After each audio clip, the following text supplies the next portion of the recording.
बड़ी खबर, जयपुर शहर लोकसभा सीट से मंजू शर्मा करीब 5000 वोटों से आगे चल रही हैं। जयपुर शहर लोकसभा सीट से देखिए बीजेपी के लिए अच्छी खबर, जहां मंजू शर्मा करीब 5000 वोटों से आगे चल रही हैं। जयपुर शहर से ये आंकड़ा है 5000 के डिफरेंस का। अभी शुरुआती दौर में जो काउंटिंग यहां पर जारी है, सीकर लोकसभा से भाजपा प्रत्याशी सुमेधानंद सरस्वती यहां पर आगे चल रहे हैं।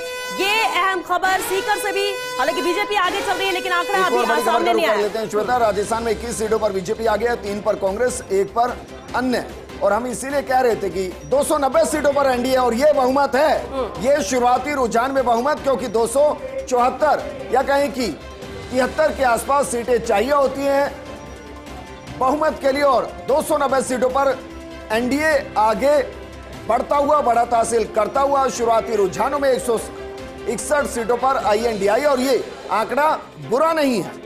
आईएनडीआई के लिए 161 का आंकड़ा बुरा इसलिए नहीं श्वेता, क्योंकि इसका मतलब यह है कि कांग्रेस की सीटें शुरुआती रुझान में बीते चुनाव के मुकाबले बढ़ रही हैं। ये कम से कम दिखाई दे रहा है। वहीं राजस्थान में भी अगर 3 सीटें कांग्रेस आगे चली और एक अन्य, तो उसको भी आप कांग्रेस के खाते में जोड़ देंगे। तो जिस तरीके के सर्वे सामने आए थे कि भाई 18 से 20-21 तक बीजेपी जा सकती है, कम से कम शुरुआती रुझान उस सर्वे को सपोर्ट करते हुए, और देश का रुझान भी उस सर्वे को सपोर्ट करता हुआ, जिसमें बीजेपी को या कहें कि एनडीए को 350 प्लस के आसपास दिखाया गया।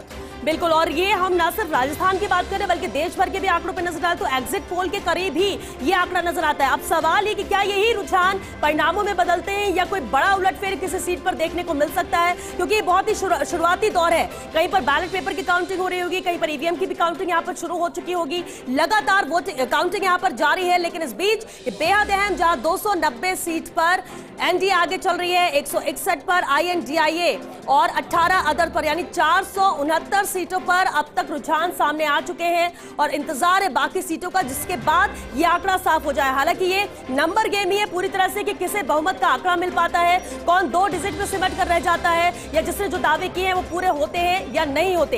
राजस्थान में भी 21 सीटों पर बीजेपी आगे, कांग्रेस 3 पर और एक अन्य पर, लेकिन अभी भी कह सकते हैं जैसे काउंटिंग आगे बढ़ेगी। 23 सीटों का रुझान है, 22 पर बीजेपी आगे चल रही है। इस वक्त की एक और बड़ी खबर का रुख कर लेते हैं, और बड़ी खबर दरअसल ये कि जयपुर ग्रामीण से अब आगे हुए अनिल चोपड़ा अभी तक 13,884, जबकि राव राजेंद्र को उसके मुकाबले में 13,524। हालांकि ये मार्जिन लगभग 150 नहीं 350 वोटों के आसपास का है। मार्जिन बहुत ज्यादा नहीं, लेकिन यही बड़ी बात है कि अनिल चोपड़ा यहां से आगे चल रहे हैं, जबकि जयपुर शहर लोकसभा सीट से मंजू शर्मा आगे चल रही हैं। और ये सीट लगभग जितने भी राजनीतिक जानकार हैं वो इसको लगभग एक तरफा मान रहे हैं। बस मार्जिन की बात है, 5,884 वोटों से वो आगे चल रही है। बिल्कुल, और इस बीच एक और बड़ी खबर का रुख कर लेते हैं। देखिए आंकड़े भी सामने आ रहे हैं। राजस्थान में 22 सीटों पर बीजेपी आगे, कांग्रेस 2 सीट पर और अन्य 1 सीट पर आगे। रुझानों में जैसे कभी मैं बात भी कर रही थी विजयन, कि ये आंकड़े अभी भी 1-2 ऊपर नीचे होंगे, क्योंकि काउंटिंग जैसे जैसे बढ़ेगी ऊपर होंगे। बस हम